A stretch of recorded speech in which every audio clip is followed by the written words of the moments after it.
إن الحمد لله نحمده ونستعينه ونستغفره ونعوذ بالله من شرور أنفسنا ومن سيئات أعمالنا من يهده الله فلا مضل له ومن يضلل فلا هادي له وأشهد أن لا إله إلا الله وحده لا شريك له وأشهد أن محمدا عبده ورسوله أما بعد فإن أحسن الكلام كلام الله وخير الهدى هدى محمد صلى الله عليه وسلم وإن شر الأمور محدثاتها وكل محدثة بدعة وكل بدعة ضلالة وكل ضلالة في النار. In the last lesson we looked at belief in the angels and some of the issues connected to belief in the angels. And so continuing from that point, Imam al-Tahawi rahimahullah ta'ala, he mentions after that, وَنُؤْمِنُ بِمَلَكِ الْمَوْتِ الْمُوَكَّلِ بِقَبْضِ أَرْوَاهِ الْعَالَمِينَ, that we believe in the angel of death, which has been entrusted with taking the souls of the alameen, of the worlds. We shall look at the meaning of this word a little later. But then the passage continues because it's related to death and whatever happens after death. And so the whole passage we will look at inshallah ta'ala in the lessons to follow. So in what follows it mentions وَبِعَذَابِ الْقَبْرِ لِمَنْ كَانَ لَهُ أَهْلًا وَسُؤَالِ مُنْكَرٍ وَنَكِيرٍ فِي قَبْرِهِ.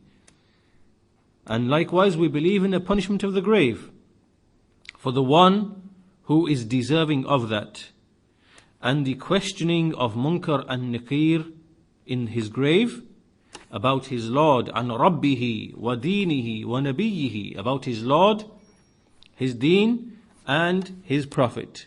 على ما جاءت به الأخبار عن رسول الله صلى الله عليه وسلم وعن الصحابة رضوان الله عليهم, in accordance with whatever has come in the reports from the Messenger of Allah sallallahu alaihi wa ala alihi wasallam, and likewise from the companions, may Allah's pleasure be upon them.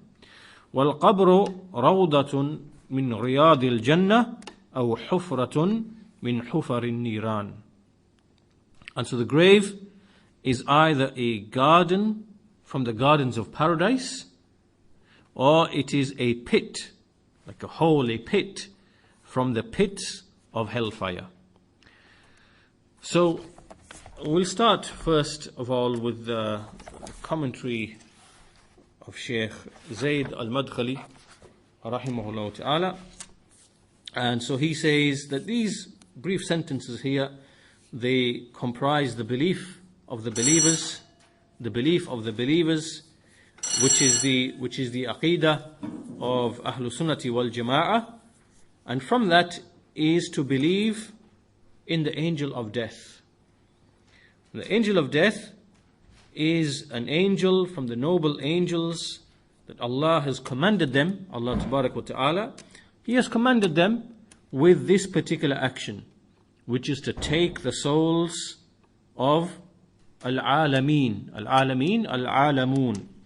This word al-alamoon, the worlds that we would translate it as, is the plural of alam, and this is everything. The definition of alam is everything that is besides Allah subhanahu wa ta'ala. So this is the definition of alam, everything which is besides Allah subhanahu wa ta'ala. So that which is besides Allah subhanahu wa ta'ala, that which lives, that which has a life, they are granted this life, they are granted this time period up until the appointed time comes. And then the angel of death is commanded to take the soul, whether it is from Bani Adam, so Bani Adam we have souls, or whether it is others besides Bani Adam, others have souls as well. But every creation or every creature which Allah has decreed death upon that thing, then it will die at that particular point. As Allah says, كُلُّ مَنْ عَلَيْهَا فَانٍ in Surah Al-Rahman, كُلُّ مَنْ عَلَيْهَا فَانٍ وَيَبْقَى وَجْهُ رَبِّكَ ذُو الْجَلَالِ وَالْإِكْرَامِ, that everything upon it will perish and the face of your Lord shall remain, possessing majesty and honor. So from this what we see from here, the belief in the angel of death is from the Aqidah of Ahlul Sunnati wal Jama'ah, and we believe that this angel of death will take the souls by the command of Allah, as He said in the Quran, in the verse, in Surah Al-An'am, Surah 6, verse 61, حَتَّى إِذَا جَاءَ أَحَدُكُمُ الْمَوْتِ توفته رسلنا وهم لا يفرطون. Until when death comes to one of them, our messengers will take him, meaning take his soul, and they will not be neglectful. So when a person dies from the jinn or from the men, and they reach the grave, so now they've gone past the point of death and they reach the grave, they will be asked about the three principles, the three usul, about the Lord, about the religion, and about the Messenger alayhi salatu wasalam. And they will be questioned by the angels, Munkar and Nakir, and as for the believers, Allah will give them strength, the ability to answer.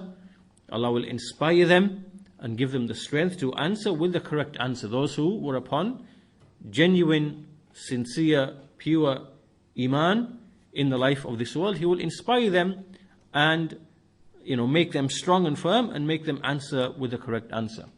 So persons will say, Allah is my Lord, Islam is my religion, and Muhammad is my prophet. And clear signs and clear evidences came to me or came to us, and so I believed in them and I followed him until certainty came to us from our Lord. So this person who answers in this way, it will be said to him, yes, this is what we knew from you. We knew that you are a believer. And then his grave will be expanded to the distance that his eyes can see. And he will be given with the clothing of paradise and will be given from its fruits.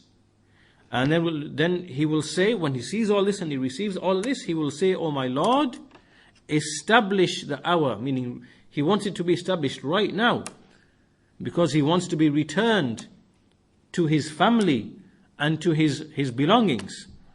This is how he rejoices when he receives the like of this. And as for the hypocrite, the munafiq, the one who is doubtful, the murtab, and likewise the people of kufr, then they will not know. They will not be inspired with the hujjah. They will not speak with that which is correct and true. And this is for every kafir or munafiq or any doubtful individual. And so as a result, they will be punished by the angels in their graves up until they are raised on the day of judgment. And then on the day of judgment, the punishment will increase on top of the punishment in the grave. And that's why the author, in what we read from the sentences, he said, وَالْقَبْرُ رَوْضَةٌ مِّن رِيَاضِ الْجَنَّةِ أَوْ حُفْرَةٌ مِّن حُفَرِ النِّيرَانِ. That either the grave is a garden from the gardens of paradise, meaning for some people, or it is a pit from the pits of hellfire. So either of these two, for the one who deserves either of these two. So Allah subhanahu wa ta'ala, likewise, from the kuffar, the munafiqeen and the mulhideen, from the atheists, the hypocrites and the disbelievers. But as for the people of Islam who fell into major sins, they're upon Iman, but they fell into major sins, then they will also be subjected to the punishment in the grave, as Allah wills. So all of this is part and parcel of what we believe in, and there are obviously evidences for this as well. But all of this in general is what we believe in. It is the belief of Ahlul Sunnah. It is not permissible to doubt in any of that, nor is it permissible to be ignorant of anything from that. Rather, the Shaykh says it is obligatory to have knowledge of this, because when a person knows that which is to come in front of him or ahead of him, that which is to come ahead of him, and what Allah has prepared for the people of Iman, and likewise what He has prepared for the people of ijram, meaning of crime, the crime of shirk, the crime of kufr, and the crime of disobedience, then he will ensure that he takes the path of safety which Allah is pleased with in the life of this world, and this will save him from the punishment of the grave and the punishment of the fire. And so after that, from the statements of the scholars regarding the issue of the angels and the grave, as we said, so At-Tahawi rahimahullah ta'ala, he said, وَنُؤْمِنُ بِمَلِكِ الْمَوْتِ الْمُوَكَّلِ بِقَبْضِ أَرْوَاحِ الْعَالَمِينَ. So Shaykh al-Albani rahimahullah ta'ala, he says, and likewise to the end of the passage that we read about the angels, punishment of the grave, and the grave being a garden or being a pit. Shaykh al-Albani says that those who are deserving of the punishment, meaning from the disbelievers and from the sinful Muslims, this is a matter that is maqtu'un bihi. I mean, it is something that is definite, and it is textually stated in the Quran. And likewise, it is also textually stated in the ahadith which are mutawatir, that the sinful Muslims will be punished in the grave. So it is obligatory to believe in all of that. However, we do not start trying to fathom out and ask questions and to figure out the how is this going to happen, because the intellect, the reason of man, stops and halts at knowledge of the kayfiyah. We don't know how this is taking place. We don't understand how in the grave the body is dead, the soul is removed before that, and then the soul is returned. We don't understand this, because even though the Sharia, as the Shaykh explains, comes with things that the intellect can understand, we can understand that, or we can, they're not impossible to the intellect. We can fathom that the soul can be punished, the body can be punished. We can understand all of that, but there are things that bewilder a person's mind. They bewilder you if you start to think about them and start to try to fathom out the reality of these things. And that's why, as Ibn Taymiyyah often he says in his books, that there's nothing in the Sharia which the Sharia has come with which is impossible in the mind, which is mustahil in the mind. There's nothing that the Sharia has come with. However, there are things which bewilder the mind. Things which your mind simply, if you were to try to think about them and fathom them and understand them and try to work out the reality, your mind will be bewildered, perplexed. You won't be able to do it. So though the mind does not consider these things to be impossible, at the same time it cannot arrive at the realities, the haqa'iq, because these are things which bewilder the mind. So from these things, we believe in the punishment of the grave. We submit to the texts. It is not impossible in our minds to conceive of punishment of the soul and punishment after death. But in terms of fathoming it and understanding it is something that would bewilder our mind. So we make taslim. We believe. It is obligatory to make taslim, to submit and to believe. And this is the general approach that we have towards the affairs of the unseen. Then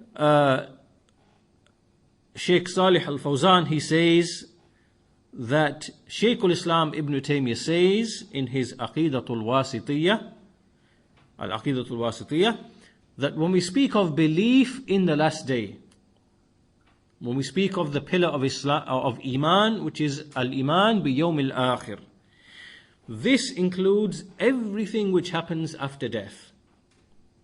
So the pillar of Iman, when we say that the pillars of Iman are belief in Allah, His angels, His books, His messengers, the last day, and Al-Qadr, is good and is evil. This fifth pillar, Al-Iman bil-Yawm al-Akhir, this includes everything from the point of death.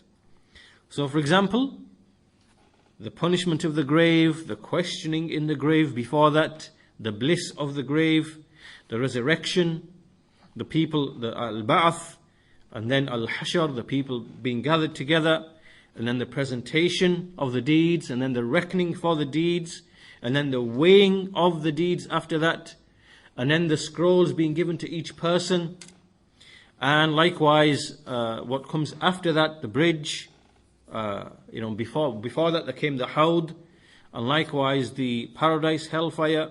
All of these sequence of events, they are part and parcel of belief in the last day. And it is not permissible for anyone to reject anything from these affairs. All of that is included within this pillar of Iman, in believing in the last day. And so therefore there are many things from the affairs of the unseen, the umur of the ghaib, which, as we said before, our minds cannot fathom, they cannot understand, but we depend upon whatever has come in the Quran and what has come in the Sunnah, and we only speak about them with evidence. And so here, before we move on, in the issue of the hereafter, we see that certain groups like the Mu'tazila, they took a certain approach towards these affairs, like for example punishment in the grave, and like for example on the Day of Judgment the weighing of the deeds, and like many other things, the mizan. They couldn't understand and fathom these things. They couldn't understand how can a body that is dead and is turning to ashes and dust, how can it be punished? It doesn't make sense. And likewise, how can deeds be weighed? How can an action be weighed? How can you weigh an action? So the minds couldn't fathom and understand these things, and so therefore they tried to explain away these things. So they said, for example, that the scales, the mizan, is just a symbol. It's just a symbol to refer to the concept of justice. There isn't a thing called the mizan, which is true and real. They said it just means justice. And likewise, they said, took a similar approach to the punishment of the grave. And so they took this approach of ta'wil, this metaphorical explanation and interpretation of some of the affairs that take place in the hereafter. Similar to what they did with the names and attributes of Allah subhanahu wa ta'ala. They couldn't understand, or they tried to understand in terms of the creation. And then when they likened the attributes of Allah to what they see in the creation, they thought this can't be right.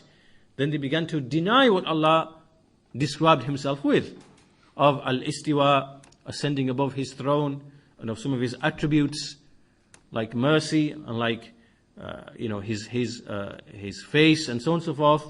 So they began to explain away these attributes. So in a similar way, this is what some of these people do with respect to the belief in the hereafter, a belief in the final day. So we submit to the text, we believe that these are realities, they will happen, they are true and real. All of these things are true and real, and we only speak about them in accordance with the evidence. And so the grave, since we're on the topic of the grave then is what we call a partition. It is a barzakh, it is a partition. And the partition, the barzakh is actually a partition between two things. And that's why in the Quran, in Surah Al-Mu'minun, Allah subhanahu wa ta'ala, He said, وَمِن وَرَائِهِمْ بَرْزَخٌ إِلَى يَوْمِ يُبْعَثُونَ. That behind them is a partition up until the day that they are raised. So the grave is in fact a waiting place. The grave is actually a waiting place. It is a partition between the life of the world and the life of the hereafter. That's why Ibn al-Qayyim, he said that there are three places. Surah Al-Mu'minun, Surah 23 verse 100. 23 verse 100. So Ibn al-Qayyim, he mentions that the abodes, meaning the places of rest, are of three types. The first one is Darud Dunya, the abode of the world. And this is the place where there is action. Action takes place, and people earn, they act and they earn either good, they earn good, or nobility, or what is other than that. Then in the middle there is the barzakh. Darul Barzakh. And this is the waiting place. This is the place where a person is deferred. And the third is Darul Qarar. Darul Qarar. This is paradise or hellfire, meaning the place where there will be eternity. You will remain therein for eternity. And that's why in the Quran, Allah subhanahu wa ta'ala, He described this. He said, وَإِنَّ الْآخِرَةَ هِيَ دَارُ الْقَرَارِ. That indeed the hereafter, this is the abode of qarar, al-qarar, meaning permanent establishment. Surah Ghafir, Surah 40, verse number 39. So when a person then is placed in his grave, and he is buried in his grave, and then the people walk away from him, and he hears the footsteps of the people walking away from him, as we know in the hadith, then his soul that was initially taken out of his body, that is then returned back to his body. That now comes back to his body. And this now signals the new stage of life in the barzakh. And this is something that we don't understand, we don't fathom, we don't know how it is. We don't know how it is, how the body is reconnected to the soul and there's a new life. We don't understand any of that. But it is a reality. It will be given life and it will be asked about three things. So its intellect will be returned, its senses will be returned, the soul will come back, and it will have the ability to speak and to answer and to think. And so therefore, the three questions are: who is your Lord? And what is your deen? And who is your Prophet? So as the Shaykh says, whoever answers correctly, then he will be successful, and the pit, the grave pit that he is in, it will turn into a garden from the gardens of paradise. And then on the Day of Judgment, he will be from the people of paradise. And if he is someone who hesitates and wavers in the answer, or he doesn't answer, then his grave will turn into a pit from the pits of hellfire. It will constrict against him. It will constrict against him to such a degree that his ribs will lock over each other like the hand crosses over like this. And the grave will be constricted for him. And as for the believer, when the grave is expanded, he will see his door, the door towards paradise, and there will be a fragrance coming from this door. And as for the disbeliever and the munafiq, then his grave will become constricted, and he will see a door towards hellfire, and from it will come the scorching, the heat, the wind, the scorching heat and the scorching wind. So therefore, the correct answer that is given and by which Allah strengthens a believing servant with in the grave is that he says, Rabbi Allah, my Lord is Allah, wa dini al-Islam, my deen is Islam, wa nabiyyi Muhammad, and my prophet is Muhammad. And in the Quran, Allah makes reference to this when he says in Surah Ibrahim, Surah 14 verse 27, يثبت الله الذين آمنوا بالقول الثابت في الحياة الدنيا وفي الآخرة. Allah will establish with a firm word those who believe in the life of this world and in the hereafter. Now, how is a person able to answer this question? What is the basis upon which he will be able to answer this question?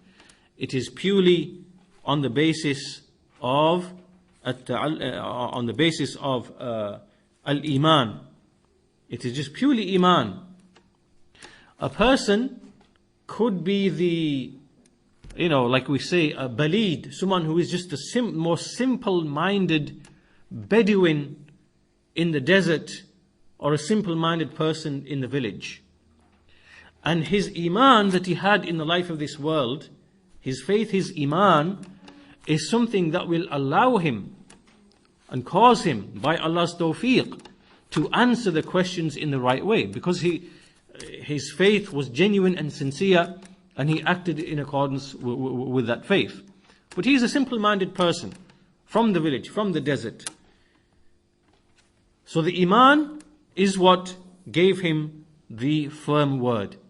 And then you could have the most cultivated, educated, refined person, in the high society, nobility and everything. He has culture, he's well read, he's read history, he's read philosophy, he's read this, he's done that, and all of this, and yet he will not be able to answer. He will not be able to give the answer because this tawfiq is from Allah subhanahu wa ta'ala, and because there's no faith, there's no iman. And so this person will say, he will exclaim, I don't know. I just heard the people saying such and such. So either he will say, they said it, so I said it. Meaning he's a munafiq, hypocrite. He didn't say it genuinely. Or he's a disbeliever and he doesn't know what to say. Because, he denied his Lord, he denied Islam, he denied the messenger which came to him. And so therefore, this person, when he's unable to answer, he will be struck with a mace made of iron, and his scream will be heard by every creature except for the men. And if the man was to hear it, then he would become unconscious because of the fear that it would instill into him. Allah subhanahu wa ta'ala, He says, وَيُضِلُّ اللَّهُ الظَّالِمِينَ وَيَفْعَلُ اللَّهُ مَا يَشَاءُ. Allah, He misguides the oppressors, and Allah does whatever He wills. That's in the ayah after the previous ayah about the al-qawl al-thabit. So from all of this is what we believe, this is what we affirm our faith in the issue of the angels that we started with, the angel of death when he comes, and then whatever happens after that. So we'll move now to the commentary of Sheikh Salih al-Sheikh on these brief sentences. And so the first of the issue here regarding the angel of death is, first of all, the angel of death in a general sense. This is mentioned in the Quran. Allah subhanahu wa ta'ala, He said, قُلْ يَتَوَفَّاكُمْ مَلَكُ الْمَوْتِ الَّذِي وُكِّلَ بِكُمْ ثُمَّ إِلَىٰ رَبِّكُمْ تُرْجَعُونَ. This is in Surah As-Sajdah, Surah 30, verse number 11. Allah says, say, the angel of death. So the angel of death is specifically mentioned in the Quran. The angel of death, which has been entrusted over you, will take you, meaning take your soul, and then to your Lord shall you be returned. So here then we see that Allah subhanahu wa ta'ala has mentioned an angel, and we find that it is obligatory to believe in these affairs, in the unseen, and we believe, unlike the people of some of the other religions believe, we believe that the soul is true and real, and when it is taken out of the body, that soul is a true and real thing. And we believe what will be done with that soul. It will be taken, it will be put in a register, it will be brought back, it will be recombined with the body. We do not believe as what some of the other people believe. For example, those who believe that the soul goes into another person's body. This is like what the Buddhists believe, and some of the Hindus, and some of the Muslims who entered into philosophy were affected by this idea, and they had a belief called at-tanasukh. At-tanasukh, or tanasukhul arwah, which means the migration of souls. The soul leaves one body and it goes to another body. And see, this philosophy is actually, when we trace it back and we look into history, we find that this idea is actually behind the origin of shirk in this ummah, in this nation. And the shirk, it came because there were some people known as the Batiniya, the Ismaili Batinis. These were people in the 3rd and 4th century. They're known as Ikhwan al-Safa. And they wrote these booklets that they spread amongst the Muslims. And in there was just a mixture of philosophy and Greek philosophy and all of this philosophical stuff. And they tried to merge it with Islam. And this idea of the souls when they leave the body, and connections between the souls, and the effects that they have and connections with the dead and connections to the graves and things like that, because of these philosophical, spiritual, from these angles. This actually is the starting point of the shirk in this ummah. That's where it revolves back around to. And it was at the hand of these people, the Ismaili Batinis, the hypocrites and the disbelievers, who made a face of Islam when they concealed something else. So we believe then the soul is true and real, but this is what we believe about the soul, what will happen about the soul. It does not leave a person and go somewhere else, and go into some other person, or go into some planet or some other thing like this. So the point then here is Imam al-Tahawi is establishing that we believe in the soul, we believe that the soul is true and real, and we believe there are angels appointed and entrusted over the soul. That's in a general sense. Now, as for the specific points, a number of points that we can finish our discussion with. First of all, we see that in this ayah that we mentioned in Surah As-Sajdah, the angel of death is mentioned in the singular, Malakul Maut. And we see in another place in the Quran, the angels are mentioned in plural, more than one. In Surah Al-An'am, Surah 6, verse number 61, Allah subhanahu wa ta'ala, He says, إِذَا جَاءَ أَحَدُكُمُ الْمَوْتِ تَوَفَّتْهُ رُسُلُنَا وَهُمْ لَا يُفَرِّطُونَ. That when death comes to one of them, تَوَفَّتْهُ رُسُلُنَا. Our messengers, He mentioned messengers in the plural. Our messengers take, meaning take your soul, and they do not fall short, they are not neglectful. So here, who are these messengers? How come in one it says Malakul Maut? How come he says Rusul? And the answer to that is that these other messengers or these other angels, they are the helpers of the angel of death. The angel of death has with him a group or a party of helpers, a host, an army of helpers. He is like a king to them, or like an emir, and so he commands them. And so then, when one is given a command, he will go and take the soul of so and so, or the soul of so and so, or the soul of so and so. Each of them are given a command by the actual angel of death, who is like the emir, or the one who is in charge over them. So for that reason, when Allah says in Surah As-Sajdah, قُلْ يَتَوَفَّاكُمْ مَلَكُ الْمَوْتِ, say the angel of death will take you. This is the same meaning as in the other ayah, تَوَفَّتْهُ رُسُلُنَا. Our messengers will take him. Why? Because the command is coming from the angel of death. And really it's the angel of death who is overseeing the whole thing. And those other angels are fulfilling his command. That's the first issue. The second issue is, how is the soul taken? Is it that Allah subhanahu wa ta'ala gives the command at that point in time for the angel, that the point that this individual's time has come, take a soul? Is it like that?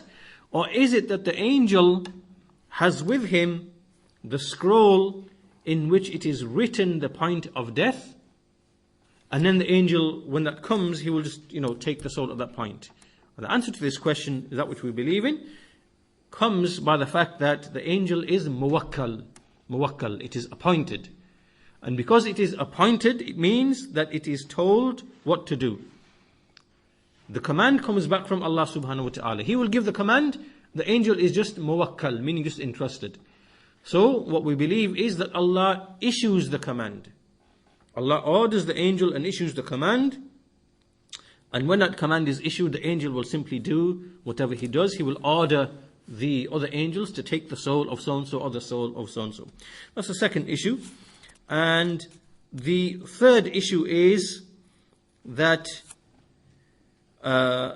when we say that the angels are al-muwakkalun means that they have been entrusted with something. That does not mean that the muwakkil is the one who entrusted them.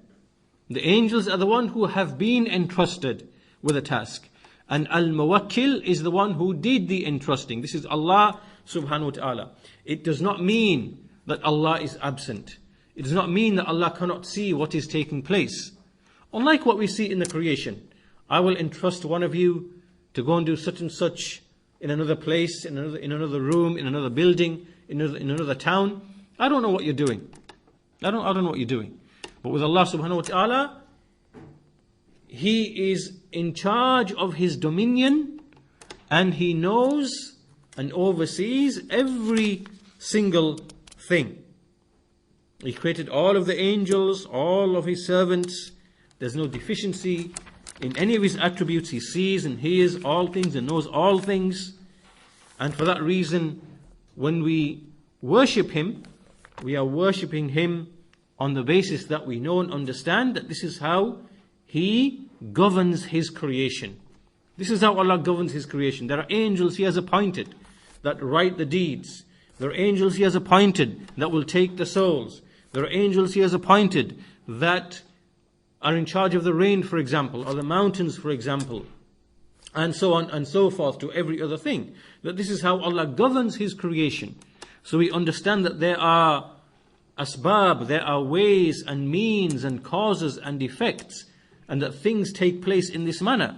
And Allah subhanahu wa ta'ala is the one who makes tasarruf. He's the one who manages all of that in His creation. And so this is how we believe that Allah is not absent. Just because He has entrusted the angels, it does not mean that He is not absent and He is not overseeing things. And then after this, the fifth issue is, At-Tahawi said, Al-Alameen, Al-Alameen, the worlds, that the angel will take, that the angel which is entrusted to take the souls, Al-Arwah, Al-Alameen. This word Al-Alameen, what does that mean? Well, first of all, notice that he said Arwah al-Alameen, the souls of the worlds. That means there are other things besides us that have souls as well. We have souls, but there are other things which have souls as well. And in this, when we speak about the word Alameen, it is used in the Quran in 3 different ways. There are 3 different usages of this word, Al-Alameen. The first one is with the definition that we know and understand commonly. It is a name, Al-Alam is a name that refers to everything and anything which is besides Allah subhanahu wa ta'ala. This is the definition. Walhamdulillahi Rabbil Alameen, as occurs at the end of Surah Ghafir and other ayat. Walhamdulillahi Rabbil Alameen, and in Surah Al-Fatiha, Alhamdulillahi Rabbil Alameen. Here, Al-Alameen, everything that is besides Allah subhanahu wa ta'ala. So we are individuals, we are from those, the Alameen. Now, this is not the only meaning of this word. This is the general meaning, the general definition, but it's also used in some other senses in the Quran. As an example, when Lut alayhi salam, when he said to his people were an evil, despicable, shameful people, and they used to perform certain actions, and he said, أَتَأْتُونَ الذُّكْرَانَ مِنَ الْعَالَمِينَ أَتَأْتُونَ الذُّكْرَانَ مِنَ الْعَالَمِينَ. That do you approach men from all of the worlds?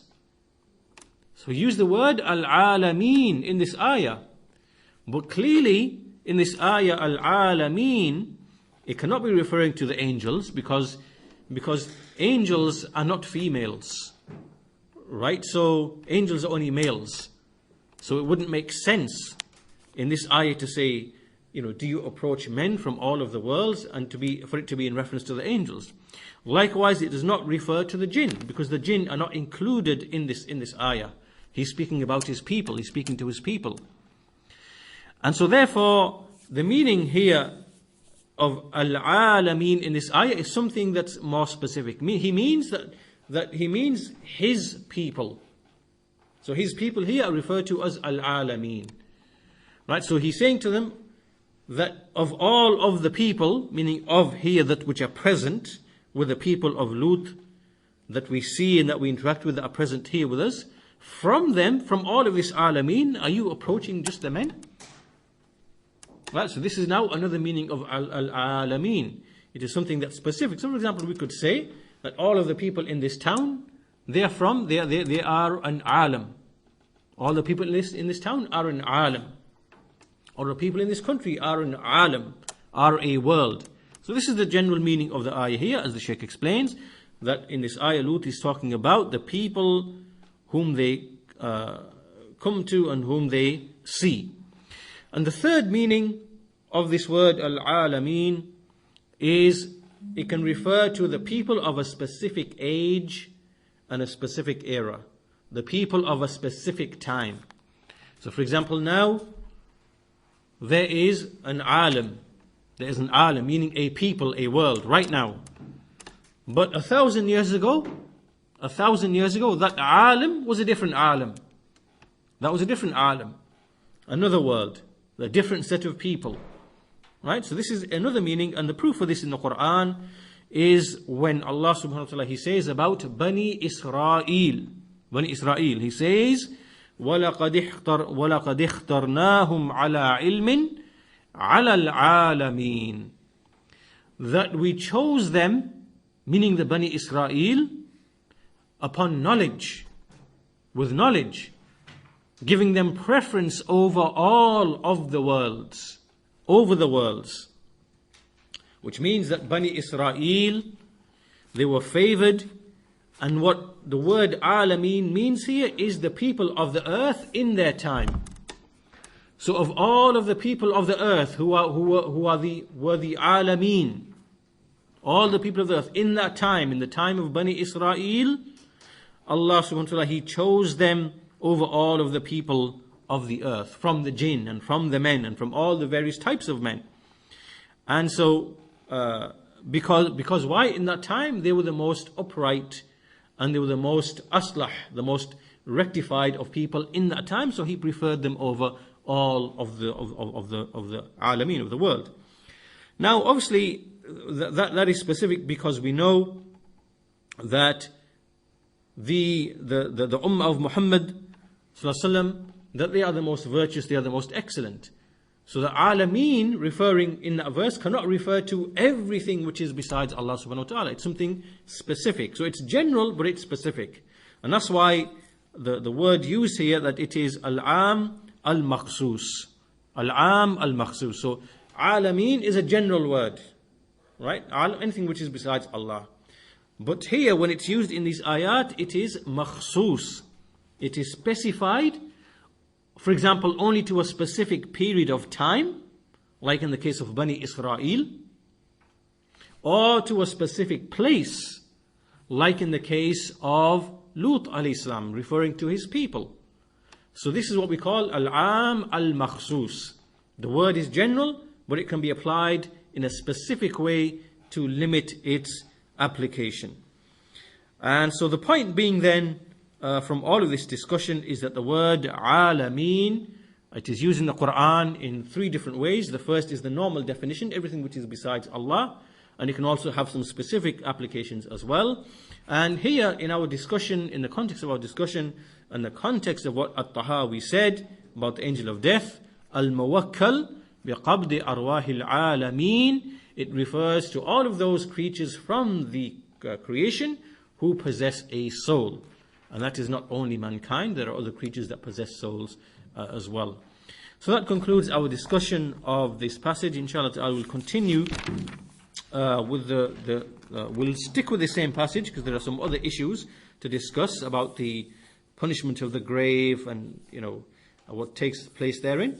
And so we'll continue with that, inshallah ta'ala, in the lesson to follow. Walhamdulillahi Rabbil Alameen. Wa sallallahu ala nabiyyina Muhammad wa ala alihi wa sahbihi ajma'in.